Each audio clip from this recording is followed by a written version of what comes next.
Holla the blow, blow, blow. Holla the blow, blow, blow the man. Holla the blow, blow, blow. Holla the blow, blow, blow. Holla the blow, blow, blow.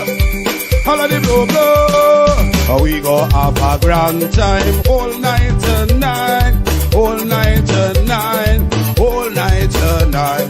We go have a grand time all night tonight.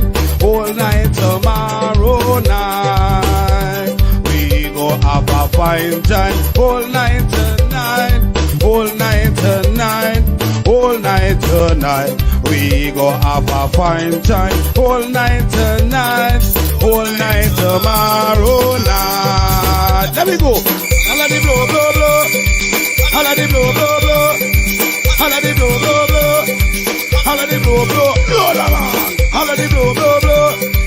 Holla the blow, blow, blow. Holla the blow, blow, blow. Holla the blow, blow. Hello, good morning, good morning, good morning. Good morning to all the viewers. I want to encourage you to join the live this morning. Good morning again. Let us share the live. Let us share the live and get persons on board this morning as we once again discuss matters of importance for us. All right. Just share the live this morning. Just share the live. Good morning, good morning, good morning, good morning, good morning.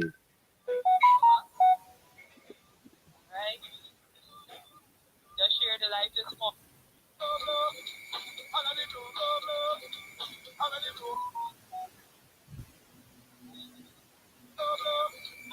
Share the live. Good morning, Karen. Good morning, Pauline. Share the live this morning. Good morning, good morning. It's nice to be here with you again this Saturday morning for us to interact, for us to share.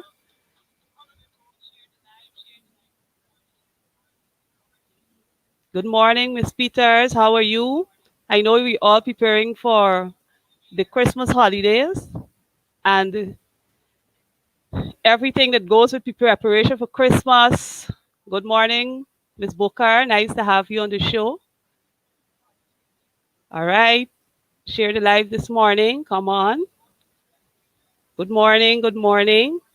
I also want to encourage you this morning as we are on the show and we'll be talking about issues that continues to affect us as Guyanese people, that you feel free to share if you have any picture, if you have any experience you would have had with the PPP administration distribution. Good morning, Mr. Reed. Share it this morning, to share the live, invite others to join me for this half an hour where we just deliberate on matters of importance and how it continues to affect us as a people. So share the live this morning. Good morning, pleasant good morning. Good morning to all our Guyanese listeners. Yes, share the live this morning.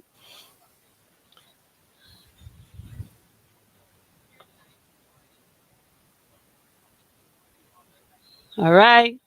This is the Honorable Nima Natasha Flue-Bess, and I'm honored to be here again live from the East Bank of Demerara to interact with you and to share on matters of national importance as it continues to affect us as a nation and as a people.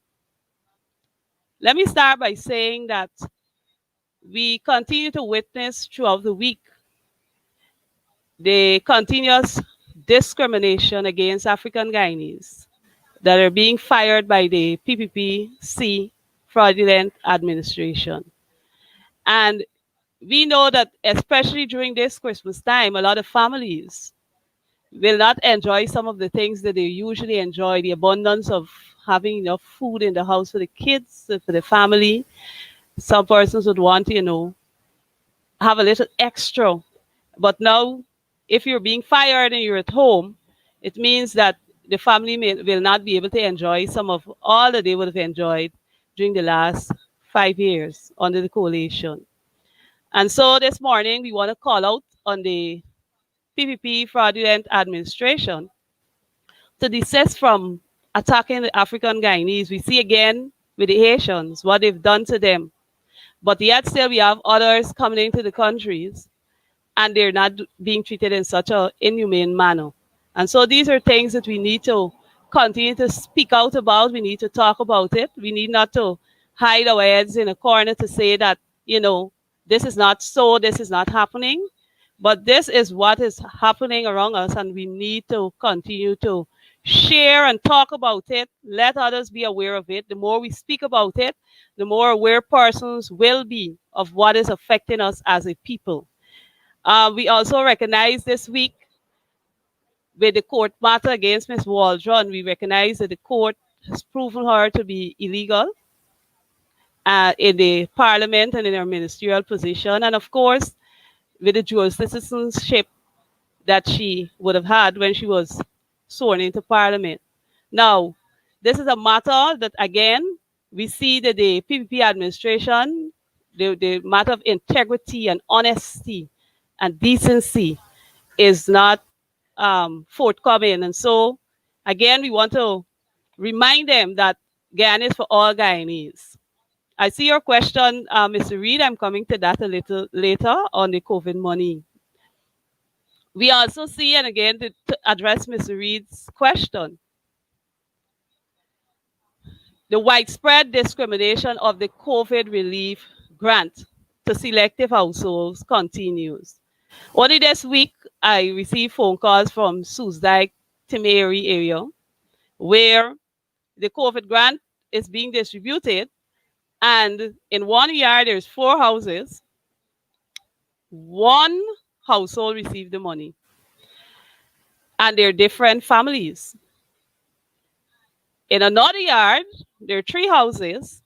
The persons there are of East Indian descent, and all of the houses there got their money, their COVID grant.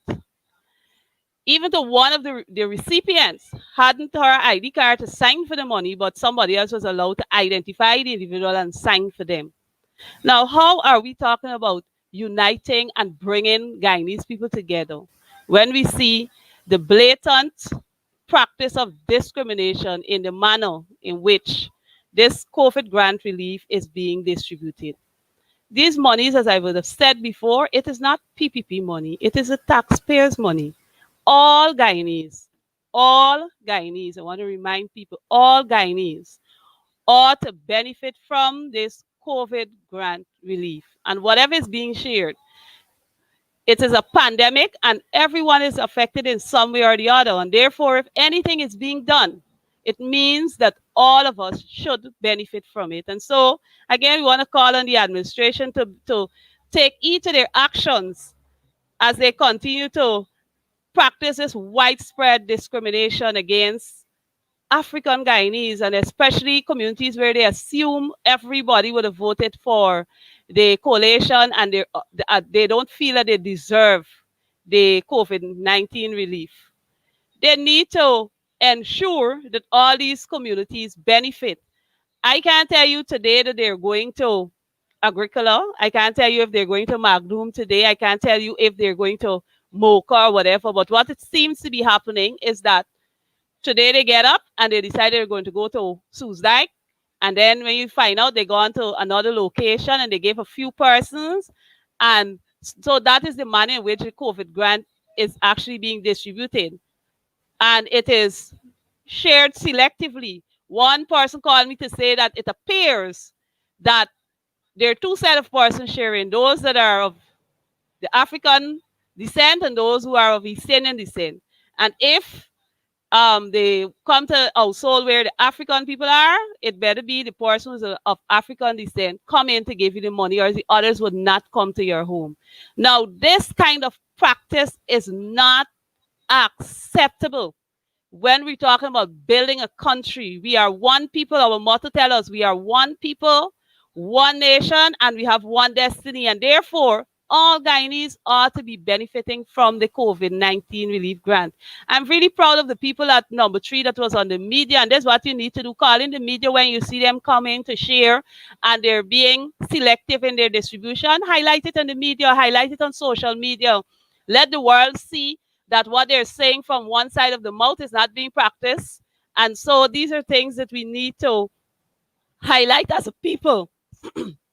so that persons will understand what are the struggles and the challenges we are facing with this administration. This morning also, I want to talk a little about our the invitation that was sent to our comrade leader, our president, David Granger, and I like the response he gave. I'm just going to highlight some synopsis. He pointed out that he regards Guyana development as a serious matter. I don't feel that the PPP administration actually sees Guyana development as a serious matter. Because if they'd seen this as a serious matter, then they would have taken into consideration all people of Guyana, all of the different people of Guyana, and what they're doing. Our comrade leader pointed out that on the 1st of January 2020, he launched a Guyana Decade of Development 2020 to 2029. They want to talk about development. They just need to read the document. Overcoming crime, overcoming disease, overcoming ignorance and poverty are some of the concepts that were highlighted in this plan for Guyana's Decade of Development 2020 to 2029. Now, we're happy that our comrade leader did not, and we know he would not have, attended a meeting where there's no proper structure or proper plan in place. What development are they going to talk about? They're having the opportunity now to work with all Guyanese and ensure that all Guyanese benefits from the COVID grant and the COVID relief that is being given. And yet still that simple exercise, you see the widespread practice of racism. Come on, Guyanese, this is serious. And so we want to remind them that if they're talking about development, development doesn't mean development for one set of people. It means development must benefit every Guyanese, regardless of their race or their color, regardless of their educational background, regardless of their social status. Every Guyanese must benefit when we talk about development in a country. And so this morning, I want to implore our people to use every opportunity to let your voices be heard, be it in writing, be it on making a video, a recording. Come on, you can continue to share the live and let people be aware of what is happening around them. These are very, very important. This morning, I want to touch briefly on another article I saw in the newspaper that was speaking about 10,000 house lots that Ministry of Housing is pursuing, and talking about these housing schemes that they will create and the lands they're going to use. Of course, we know they got Providence as one of the places listed, one of the locations, the East Bank and several other places. I just want to take this opportunity to remind the Ministry of Housing that when under the PPP they created these housing schemes, very poor infrastructural work was done. And to date, when you go into some of those schemes, the front road is nice, smooth, and pitch tar. Why? Because the wealthiest is living there. They're on the best of the lands. They're at the front. So it appears that developmental work is done. Only recently I went into farm, I took a drive through, and I was really stunned at the amount of things you're seeing as you drive through there.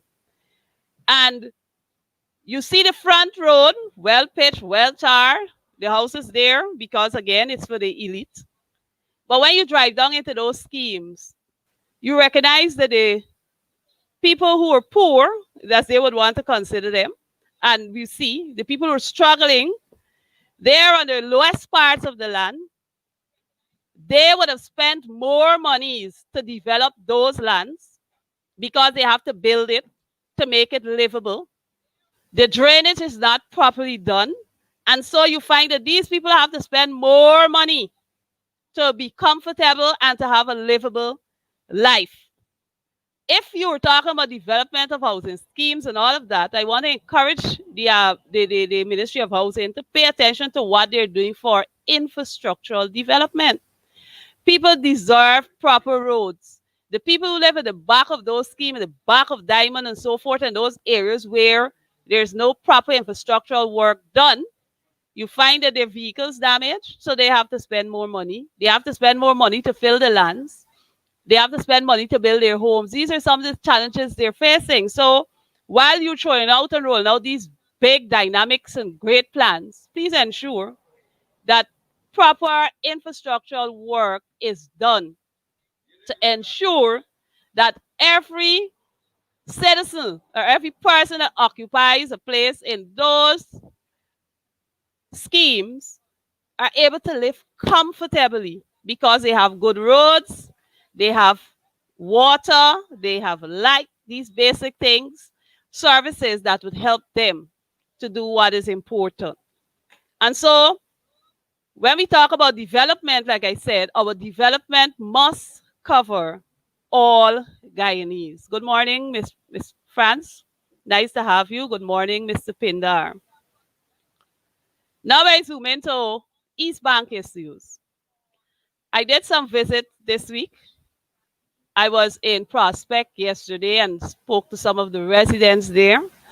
And they've highlighted to me that since last Thursday or when they have not been having any telephone services. So the GT&T person, you can share and let the person know they need to at least communicate with the people if there's a problem in the area and when they can expect to have back services. Also this morning, I want to congratulate all the newly elected or re-elected chairman and vice chairman of the East Bank for those who've already had their elections. And we expect, and I expect that you will serve the people and all of the people in your areas fairly and justly. It means, therefore, that all the drains, you work on getting them clean, helping to maintain the environment and so forth in the parpet, checking in with the residents in your constituency so that they can continue to benefit from whatever the NDCs have to offer. I know I've taken key note of some of the NDCs where works are only being done in the sections where they presume everybody there supports PPP. And the other areas where they think, and it's the same community they're serving, the same area, where they think that those persons belongs to the coalition, you go there, they leave the drainage to clog up, they don't clean the area, they hardly visit and all of that. But like I said, we're a new era. We have some persons who are now elected, newly elected, and we have those who are re-elected. And we expect in the new year that you will serve your constituents well and ensure that they all benefit from whatever services are being offered in your NDCs. Another major issue on the East Bank, the traffic congestion. Oh my gosh. I'm quite sure when you read Facebook, you see people talk about the congestion of the traffic. You know, is it to leave home and to travel to Georgetown and you're taking 3 hours from Providence to Georgetown or 2 hours, you're just sitting in traffic going along. It is very, very difficult for persons living on the East Bank because we have traffic coming all the way from the interior location that comes through Linden. We have traffic coming down from Linden. We have traffic coming down from the Timeri Airport and all clogging up along the East Bank Road.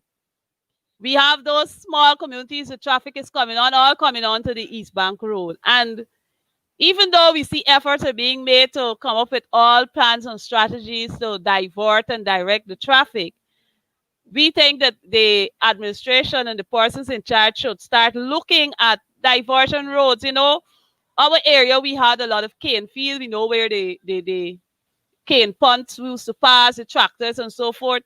Maybe they should start looking at those roads that the tractors used to pull the punt and so on, see if they can develop them as alternative routes to getting people to Georgetown. I was even thinking, I mean, Diamond, I'm quite sure if you link Diamond, there are roads that they can link Diamond. And Diamond traffic don't have to come out by the East Bank Road so early, but they can come out further up to ease the congestion that we continue to face on the East Bank. It's not easy for the commuters to traverse every day when you have to sit so long in traffic. Sometimes I'm of the view that if the police just stand at the side of the road and observe and ensure that drivers keep in line, in tune with the traffic rules and guidelines, I think we get more done. As against when the police decides to take over the traffic light, don't use the traffic light and they direct the traffic. It's just my humble suggestion. If you have any suggestion on ways forward we can deal with the traffic situation on the East Bank, it's something that we really have to work collectively to get done. Good morning, Ms. Tulloch. I see your information on not getting water. 3 weeks now in C and D field, Sophia, and no one is checking. So we call on Guyver to check in on the persons in Sophia to see what's happening. I also will ask our MP for that area to check in with you guys to see what can be done to see what is causing the problem that you're not having water in the field. And so, again, I want to remind our persons on the East Bank that we have to work collectively. And if you have any advice, you're on this program, or if you watch it after, you have any suggestion on how we can help to ease this traffic congestion on the East Bank that is taking a lot out of us. You go down in the morning, you spend a long time in traffic. You come up back in the afternoon, you spend a long time in traffic just to get home. And this is very, very difficult for persons to deal with. And so we need to work collectively. And like again, I want to encourage you, if you have any suggestion, share it. Somebody will listen. Any suggestion on how we can move forward to deal with the traffic congestion on the East Bank, it's very, very difficult for us to deal with that. My second point I want to highlight about the East Bank, local governance is something that we all have to deal with. And like I would have mentioned about the NDCs not being fair, some of them not being fair in the manner in which they execute their duties, we have another issue that continues to affect us, another issue that is being created by the PPP administration. Now, from the time they've gone in, they've been creating these CDCs. And so I went about and I got the layout for what CDC means and what it does. And then I want to talk to persons who are caught in this whole wrangling. I'm going to tell you why it's a wrangling. It says that the CDC, or the community development, means different thing to different people or places. For me, based on what I've been seeing and observing as I move through the community, apparently CDC now means community division groups and not community development groups. Community development is a process whereby community members come together to take a collective action. And I'm reading this guideline and handout that is being used by the CDC. I don't know if it's changed recently to community division groups. And they take collective actions to generate solutions to common problems. Now, it is, when we talk about community development, it means that the community development groups, I would expect, would function in collaboration with the NDCs, the legal bodies.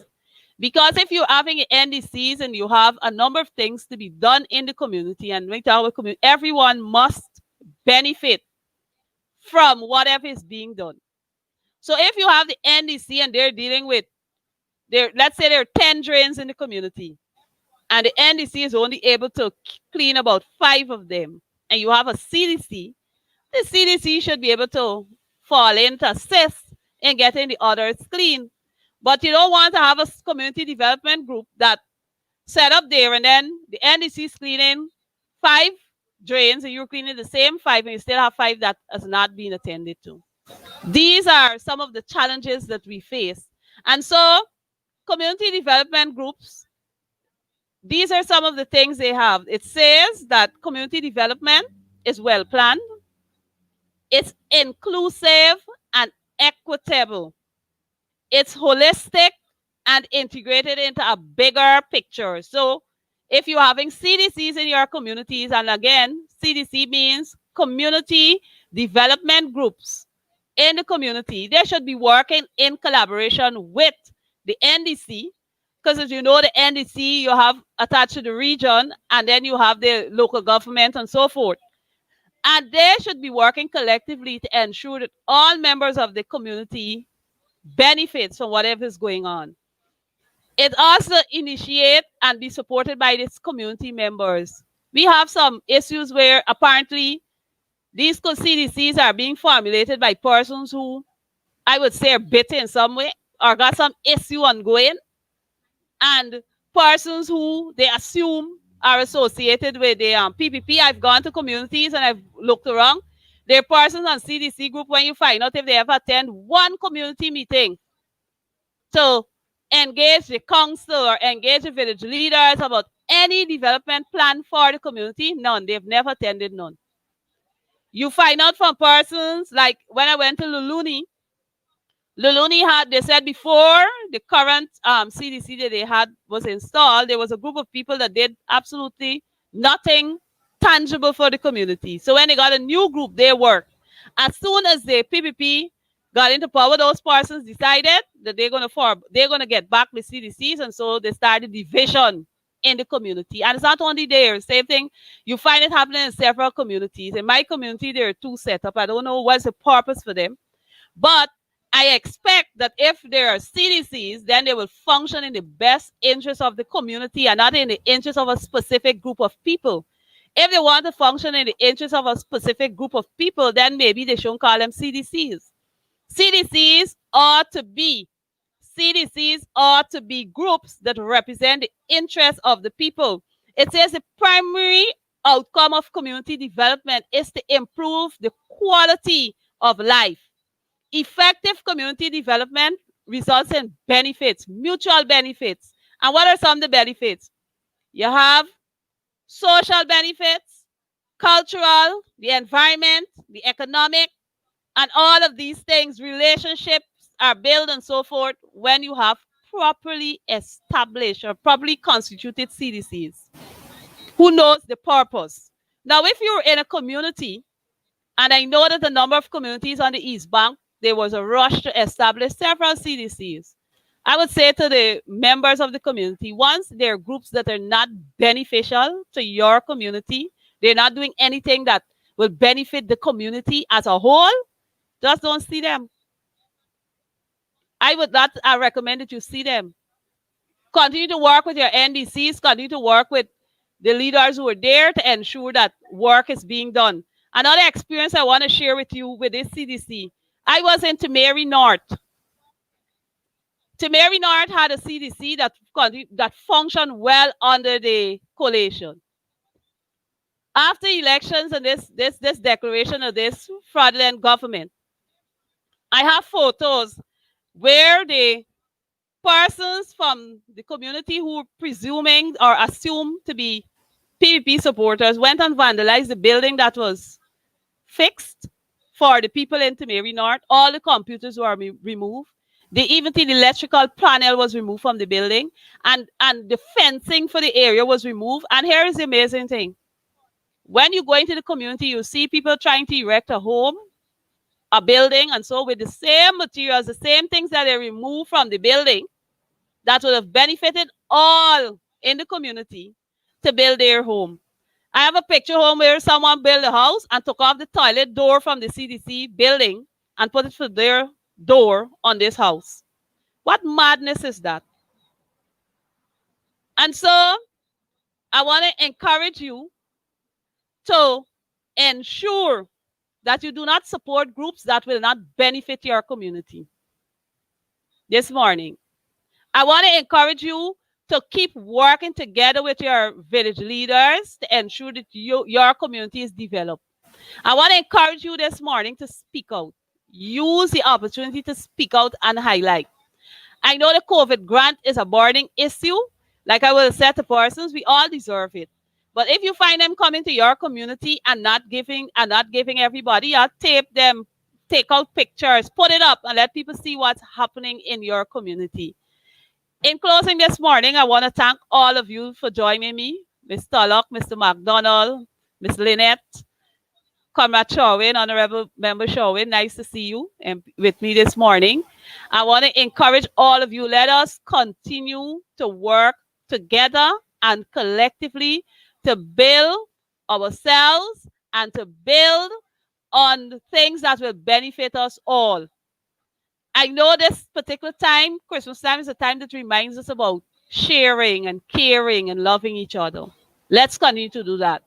One of the things one of my project that I'm currently doing, and this is for persons who are not aware, I have a mid-month relief packages for family where I encourage persons to donate, be it rice, be it little flour, little sugar, the middle of the month. Some families are very, very vulnerable.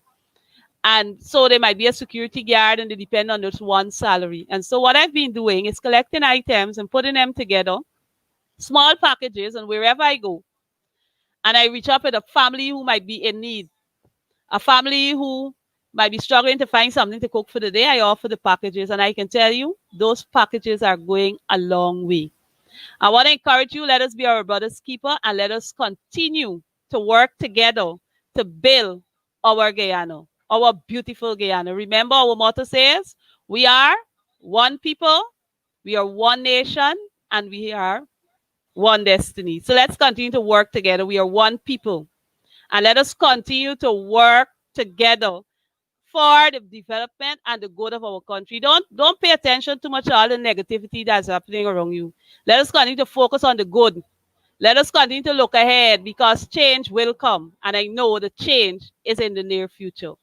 This morning, again, I want to thank all of you for joining. You remember you can still share the program, even though it will be finished now. It is will still be on the page. You can share it with others. You can share your comments. If there's any issue that is bothering you, you share it. When I read and I see what's happening, I will be able to take it and look at it and give advice. Look forward for the 20th of December. We'll be having a community day, and you will get more of that on my next program. I will share, and I will continue to share the advertisement on the market day that we will continue to work to build each other. So again, I want to thank you again. Thank you so much for joining me. You've been a source of inspiration, and let us continue to work together. United, we stand this morning. United, we stand. All right. So let's continue to work together. I'm reading some of the comments as we go along. I see that Mr. Luck mentioned something about the water. All right.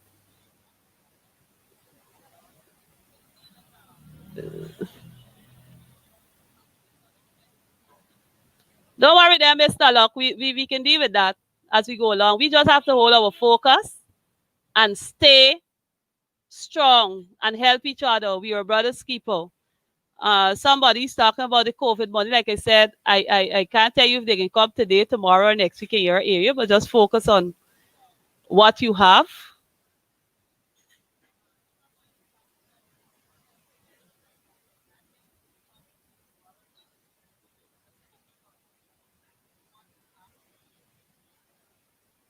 Right. So we continue to work. We continue to work. And let us continue to stay focused.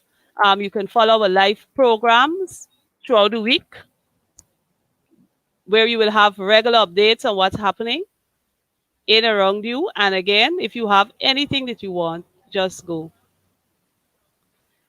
Share your concerns with us.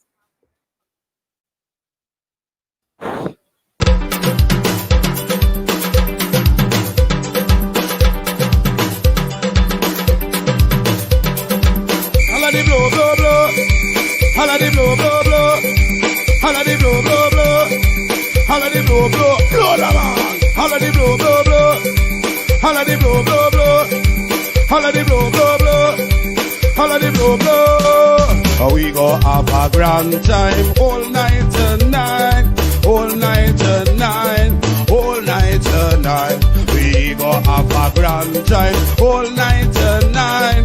All night tomorrow night. We go have a fine time all night tonight. All night tonight. All night tonight. We go have a fine time all night tonight. All night tomorrow night. Let me go. Holla the blow, blow, blow. Holla the blow, blow, blow. Holla the blow, blow,